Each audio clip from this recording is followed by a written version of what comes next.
Hello everyone and welcome to a new video. Today we're going to talk about the ROG series, what went wrong, and basically showcase a lot of people why the ROG5 and by extension ROG6 are basically unsuitable for any type of competitive shooter games, Twitch shooters, and that basically any game that requires you to have any sort of reaction speed to react to something. Because there is a severe input lag. I'm going to show you this very soon, I guess. So let's start with, let's just go back, right? Let's go back to the Rog3. This is why I have this thing open right now. Now the Rog3 was the most perfect phone that Asus has ever released. The phone has been designed in a way where it really just has everything you could possibly need. The fingerprint, it wasn't fantastic, but it was adequate. It's not the fastest, but it's reliable, adequate. The only people who really struggle with it are people who really fuck up their fingers a lot, like let's say people who work on houses or that kind of thing, where they get a lot of oil and whatnot. They will struggle, but the rest of the population will have a pretty easy time. They have a really stable device as well. You cannot really break it. It's really, really sturdy. If you can break it with your fingers, then you're fucking Hulk. There you go. The phone has a cooling design that actually makes a lot of sense. It kind of, takes the heat from the SoC, but only the SoC. It really doesn't spread it around the whole phone, but instead just keeps it on the heatsink, which is, a pretty good design. And then it also gets directly cooled down by the cooler, which is also pretty neat. Overall, the phone was so fucking well designed, it's actually quite ridiculous. Because its design was not also like, it wasn't over the top.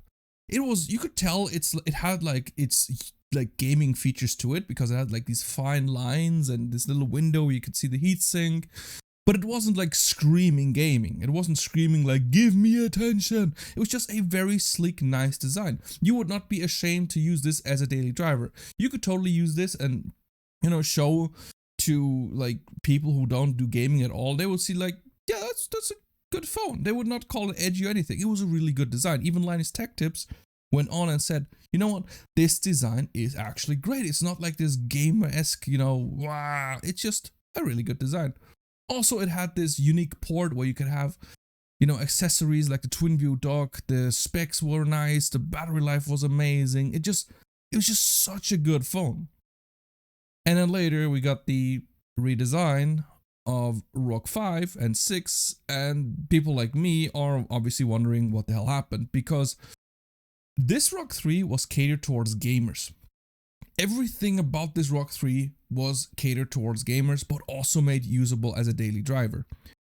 While the Rog6 was just, the Rog6 and by extension 5 just had an absolute fucking identity crisis. I do not know what happened, but it just got weird.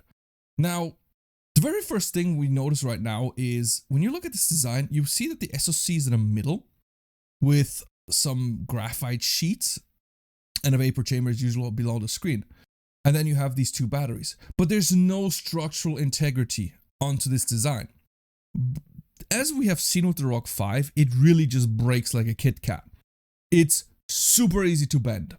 And this causes a lot of issues because the moment you can bend it, that means with heat, you can actually start, slowly getting components out of the board. Because metal gets, soft when you start to heat things up. And then it gets harder when it, cools down. Now, when you play a game, such as, Genshin Impact, where you have a high load when you play the game, but when you go into the map, you have a low load, where it then cools down quickly, you start to have a really bad, and then obviously having a flexing phone, that makes it really not good for the components. This is like an iPhone 7 all over again. So basically you bend it, you flex a little bit while you have the heat, and you keep doing it until the components start getting loose. And this is basically what happens with the Rog5. Because there's a lot of people who think that the Wi-Fi problem is actually caused by the hardware, right? It's not. It's not the actual hardware, because other Snapdragon 888 chips don't suffer from this. They don't suffer from this particular issue. And even the Rog5S, which has a Snapdragon 888 Plus, still has the Wi-Fi problem. And the issue here is, hilariously enough, that the theory was that always a part of the chip broke, but it can't be a part of a chip because the Bluetooth still works. You see, Bluetooth and Wi-Fi, it's all one module. It's all one connectivity module. So if the actual module would be broken, then Bluetooth would be broken alongside it. But it's only Wi-Fi and hotspot that's broken because it's just a Wi-Fi chip. Now, what I believe is happening here is that some component on the board is slowly getting loose because of, heat and bending. And, it's not good. At some point, the component just, slowly gets loose from the board, and voila, you got a broken Wi-Fi. Congratulations. And the same is happening with the power IC. Again, it's slowly getting loose, and suddenly phone doesn't turn on anymore. Boom, you try to put it in, nothing happens. Now, something that I notice every time that the Wi-Fi chip, when it breaks, it's mostly due to the fact when you do a software update, when the phone is actually working a ton. And it's really not fantastic, because what a lot of people do is they do the load, right? They do the update, and they just smack the phone on the table because they want to do something else. They don't want to look at it, just, doing the update. And that is enough to just, loosen the chip a little bit, and boom, suddenly Wi-Fi doesn't get power, boom, it's dead. I believe that's what's happening right now, because even after repair, it's still happening. Even with the Snapdragon 888 Plus, it's still happening. I'm fairly convinced this is currently what's going on. Now, I have seen the Rog5 also literally just blowing up the power IC, and I assume that happens because shorting. And the next problem with this design is simply that the phone cannot cool itself down effectively. There is no airflow at all. So it needs to have this humongous air cooling monstrosity to even cool itself down, because it has been designed in a way where the entire thing is basically an oven. The hot air cannot escape the phone. It's just inside. It's just getting hotter and hotter and hotter, which in turn just makes, everything hotter. And that's not particularly great design, because it relies on the fact that you have this humongous thing on the back. Now, not everyone wants to have this humongous thing on the back. There are people who want to play on, the way to, let's say, work in the bus. There are people who just want to whip out their phone and just play, something on the go real quick. They don't want to, oh, wait a minute, I need to pack out my humongous cooling, just yank it on, make sure my battery drains as quickly as possible, because even without the cooler, it's draining as hell. I mean, it's just bad design. It's really, really, really, really bad design. Other phones like the Red Magic, Lenovo, they have an inbuilt cooling, which, is significantly more power efficient and significantly more effective, because it doesn't rely on it doesn't have like this backplate layer on it that, makes it hella inefficient. It's directly on the component. So that's why they can get away with a small little fan that just, push a little air out, even though with the Lenovo it's quite ridiculous. It's really sad. It's not good. It's just a terrible design. Now, the next problem with the Rog5 is they completely removed the accessory so you can use the twin wheel dock and whatnot. It's gone. They just, discontinued it for no good reason. There's no good reason why they shouldn't have, just used the port and, just push software updates on the Rog5 to, support the twin wheel dock. You could use the twin wheel 2 on the Rog3, no problem. The twin wheel 1 on the Rog3, no problem. I mean, it's this kind of thing that just makes it really questionable. And another thing that really just makes it weird is the fact that they chose specific components in the Rog5, such as the ESS Sabre DAC. The DAC is just the most, it's not the most confusing, it's one of the confusing things about the Rog5, because it promises an audiophile experience, yet it is tuned towards gamers. So it has a bias profile, which you cannot change, by the way, with a enforced bias, processing audio software, which is the Audio Max, or Direct Audio Max, I don't know what the hell they call it. I mean, that just makes it completely worthless as an audiophile phone to begin with. And you don't need a high quality DAC in order to have a great audiophile phone. The thing that makes the LG series so great isn't just the DAC. It's not just slapping a DAC and it's the perfect audiophile phone. The thing that makes the phone an audiophile phone is the fact that it's calibrated, it's tuned towards audiophiles. This is why Sony Xperia, the new ones, are very, very favored to favored for by audiophile people, because it uses the same Qualcomm DAC as any other flagship phone.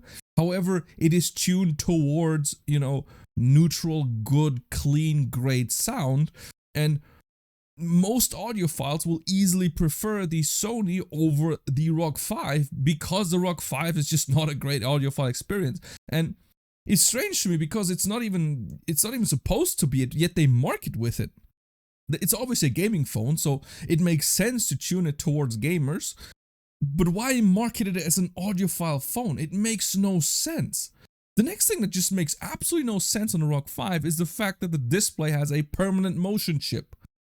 You know, when actual PC gamers, they buy a monitor to have the best image clarity, like motion clarity, the Rog people apparently think that just having a constant motion blur is apparently the best way to go. And the worst part is that the screen is slow. It's a low-powered, consumer-grade, slow screen. Another thing that I just don't understand why they're building it. Now, the Rog6 is even worse. Now, they removed the SS Cyber DAC, which I agree with. That thing was pointless. There's no real reason why that DAC should even exist in a gaming phone. However, what they then did to, fuck it up was to downgrade the speakers, which makes no sense because now the Rog6 sounds literally worse than a iPhone 13 Pro Max. Put them side by side, the iPhone wins. It is more bassy. Imagine, it's louder and more bassy than a Rog6, a gaming phone, a humongous gaming phone, sounds less bassy, less volume than a fucking consumer-grade iPhone. Let that sink in. It's actually embarrassing. When I then read about they removed the microphone, because it used to have 4 microphones, I was like, okay, they probably removed the useless microphone on the side, because it has one on the top, on the bottom, and on the side. Top, bottom, side. However, they removed, and obviously the fourth one is on the camera, right here, right? So I assumed they removed the one on the side, because it would not make really any difference. Nope, they removed the one on the camera. The second most important one they just removed, because I don't know why. Honestly, I'm so confused by these decisions that they have done to downgrade the Rog6, and then overall, I wouldn't even be that mad if they wouldn't, literally sell it at the same price. I just don't understand. The thing about the Rog6, which the only positive the Rog6 has over the Rog5, or actually the 2 positive. Number 1 is the upgraded SoC. That's the first positive. And the second positive is they removed this damn motion chip. Yes, by removing the motion chip, they actually upgraded the phone, because now at least the image clarity is way better. At least I think they removed that. I've never read anything that they put it in again, so I assume they just removed it. And thank fuck for that. Now, overall, I'm really wondering what the hell happened. Because the Rog3 was catered towards gamers. It knew exactly. It was catered towards gamers. It was gamer phone first, and a daily driver second, but it still did both things really great. But it was still focused on the gaming part. The Rog5 and 6 just has a complete identity crisis. I do not know what's going on. They have these parts that I just don't understand. I don't understand. Whoever designed this now is just not really understanding the target audience at all. Now, when I look at the Rog3 and the Rog5, what I assume what happened is, they had specific Rog6 Rog developers and designers. They designed the Rog phones, and they understood, because they were gamers themselves, what they would want in a gaming phone. While the Rog5 and 6, because I did hear that Asus reported some, downsizing in 2020. I assume what happened is they essentially fired their Rog, their Rog division, their Rog software developers, and just said their Zenfone developers are supposed to, fix everything, right? And this would make so much sense, because this would explain why the Rog is designed as a consumer phone but markets itself as a gaming phone. The only thing that makes this thing a quote-unquote gaming phone is just the air triggers at this point. Not even the cooling is particularly great to begin with. So honestly speaking, I think what happened here is simply that, you know, the Asus fired the ROG team, and now they put the Zenfone team. And it will also explain why these people are so fucking incompetent when it comes to fix the software on the Rog5 and 6. Because these two phones are beyond buggy.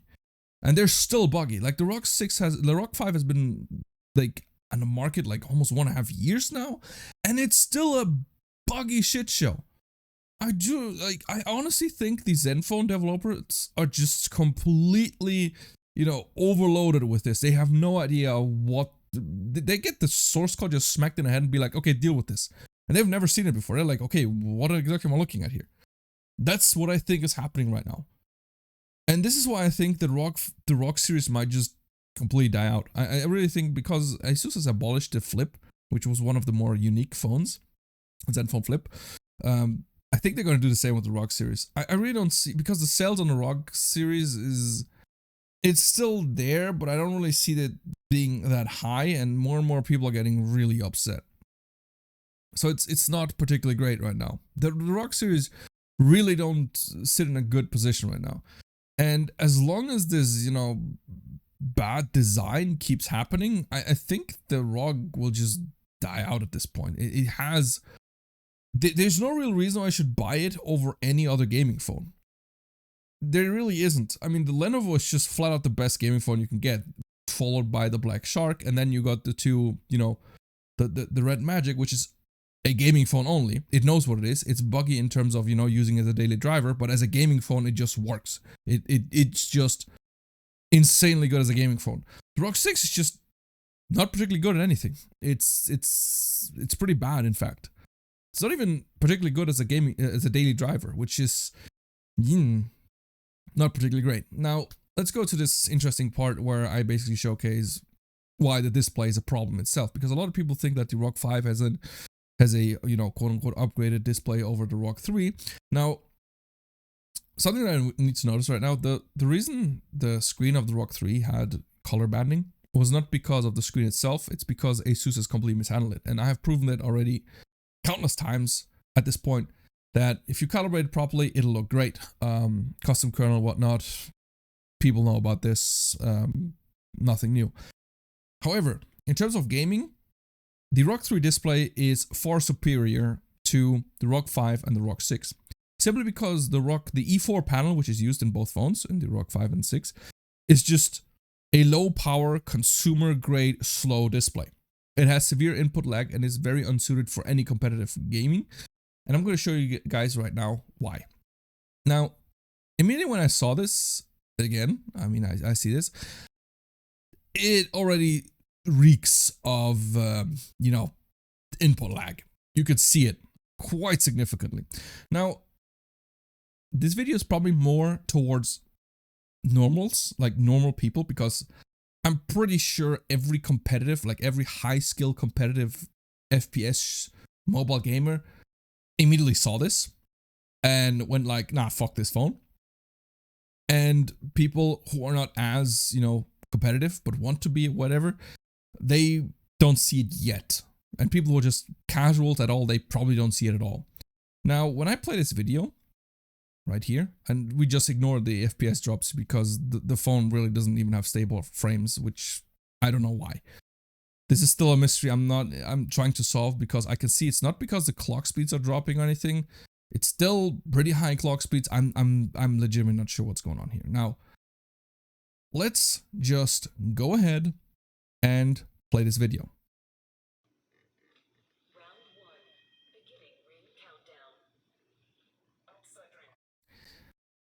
So, the competitive player is currently cringing, while the casuals are wondering, what the hell am I talking about? You see, when he is moving his fingers, it has a significant delay in the game.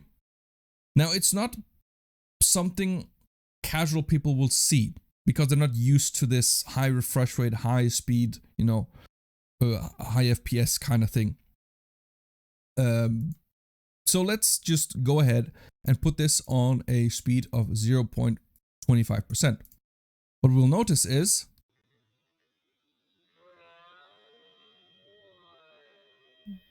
come on, move your mouse more. Move your mouse. All right.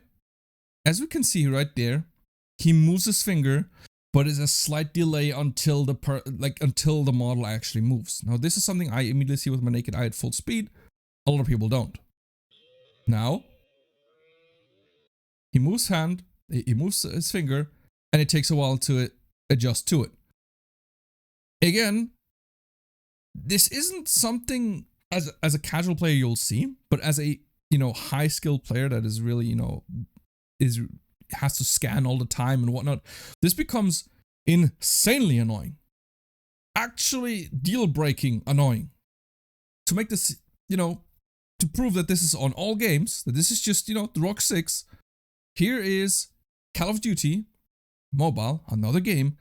Just look at his fingers and look how delayed the movement is.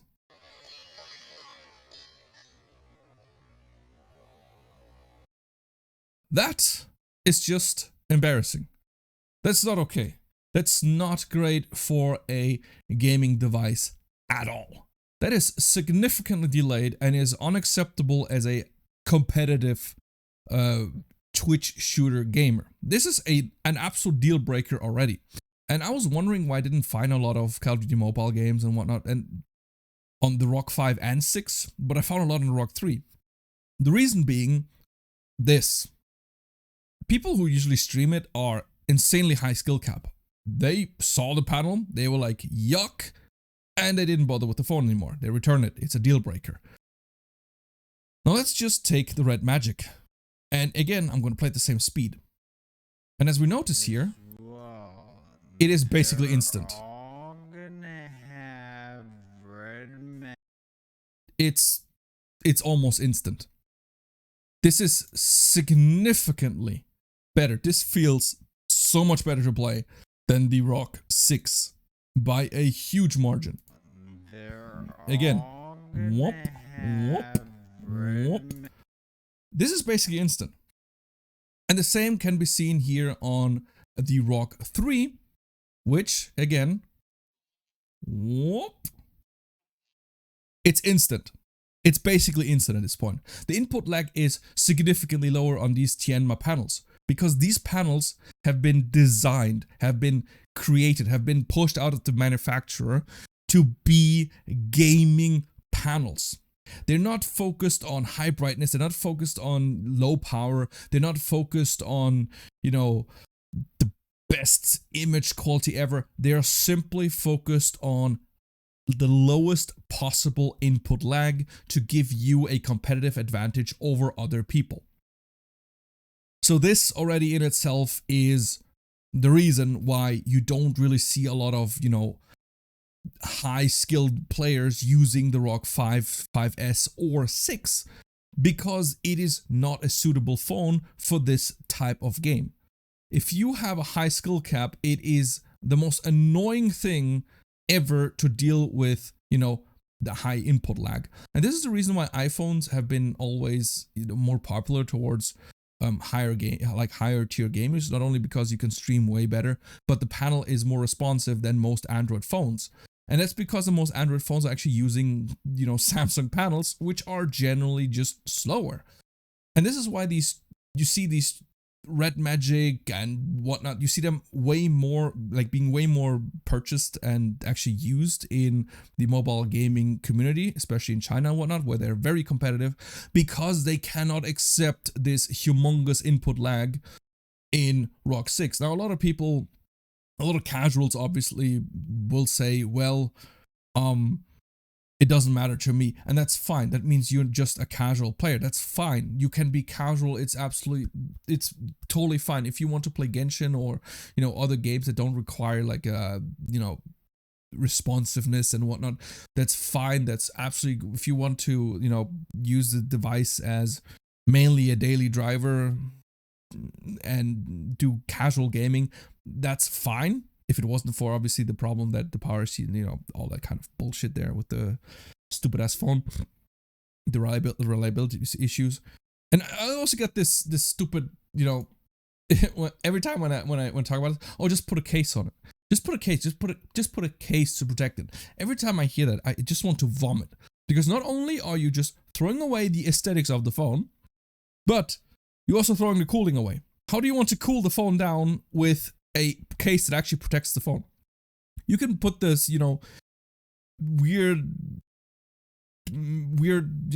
protective case that ASUS provides with you that's designed for this. It's not going to be great. It's not going to help you in terms of protecting your phone. You need a different type of case. But if you buy a different type of case, you're having your phone is going balls hot. Even doing fuck all, the phone will get insanely hot. But because there's no way for the heat to escape at all.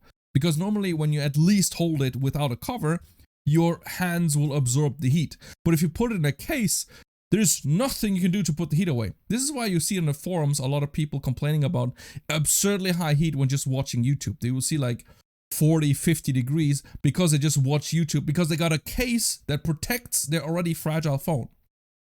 So I don't accept the argument that, oh, just put a case on it. I don't accept that. It's not an argument, because you're literally then, oh, I'm not going to bend my phone, but then I'm going to give it a heat death instead. It's equally dumb. It's not an argument. It's not an excuse. Stop protecting manufacturers from doing this kind of bullshit. The Lenovo Duel 2 was breaking like a Kit Kat. Look at the Duel 3, or rather the Y90. You would have to be Hulk to even break those. Lenovo learned. They understood. Oh, consumer feedback. We go fix. We improve our phone. ASUS doesn't. Because ASUS doesn't give a shit about the ROG phone anymore. It's not the unique gaming experience which the ROG3 has given you. It doesn't exist anymore.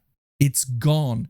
This is a identity crisis consumer phone wannabe gamer that really don't know what the hell is doing. It is not good at gaming. It has some performance issues. It has some severe cooling issues. It has durability issues. It has delay.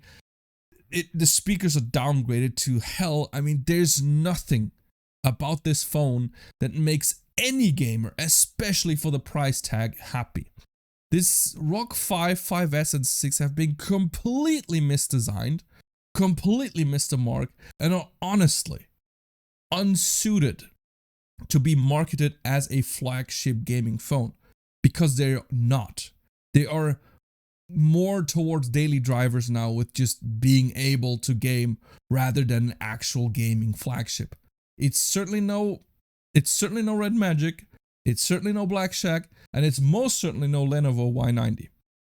Currently, the Y90 is the best phone. I'm kind of sad that it still doesn't, reach the global market. I'm also really sad that they still haven't open sourced the kernel, and probably will never. This is also one of the very, very few things ASUS actually has in common, that it's a huge pro, is the fact that you can download the source code, you can compile your own kernel, and you can possibly fix a couple of things such as performance and whatnot. However, on a hardware level, the Rog5 and 6 are just abysmal.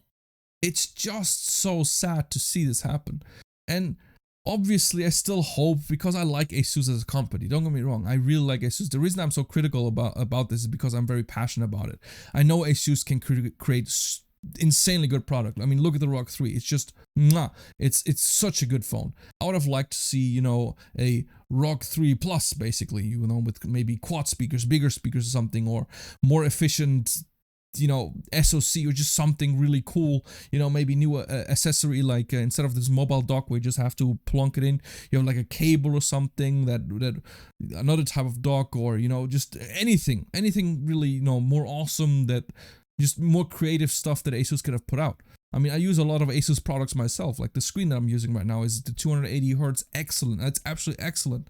24-inch 280 Hertz screen. I use ASUS X-Flow 13, which is an absolute masterpiece of a notebook. I mean, it's not that I dislike ASUS. I love ASUS, but what really pisses me off is that I really know that Asus can make an absolute outstanding flagship, amazing, just mwah phone, but they refuse to do so because something changed in the management where you just have this one incompetent person trying to make this one more daily drive than actual gamer, just completely missing the mark.